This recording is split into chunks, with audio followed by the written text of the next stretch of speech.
Marami ang labis na nagtataka kung bakit nauudlot lagi ang planong pagpapakasal ni Bea Alonzo. Lagi na lang siyang sawi sa larangan ng pag-ibig.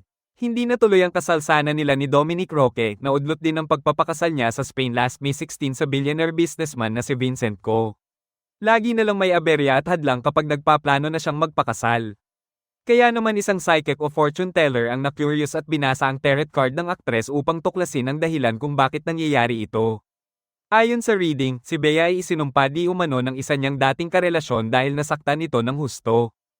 Hanggat hindi siya napapatawad ng nasabing ex ay hindi siya liligaya sa pag-ibig. Kailangan daw niyang makatagpo ng tunay na pag-ibig na handa siyang ipaglaban upang makawala sa sumpa. Sa ibang aspeto ay maswerte si Bea Alonzo.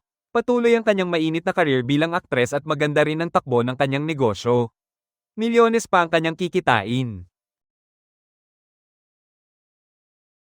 Marami ang labis na nagtataka kung bakit nauudlot lagi ang planong pagpapakasal ni Bea Alonzo. Lagi na lang siyang sawi sa larangan ng pag-ibig. Hindi natuloy ang kasal sana nila ni Dominic Roque, naudlot din ang pagpapakasal niya sa Spain last May 16 sa billionaire businessman na si Vincent Co.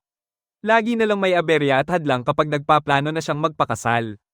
Kaya naman isang psychic o fortune teller ang na-curious at binasa ang tarot card ng aktres upang tuklasin ang dahilan kung bakit nangyayari ito.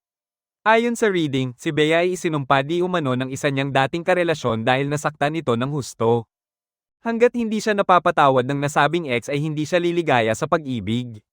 Kailangan daw niyang makatagpo ng tunay na pag-ibig na handa siyang ipaglaban upang makawala sa sumpa. Sa ibang aspeto ay maswerte si Bea Alonzo. Patuloy ang kanyang mainit na karir bilang aktres at maganda rin ang takbo ng kanyang negosyo. Milyones pa ang kanyang kikitain. Ano ang sa inyo sa balitang ito?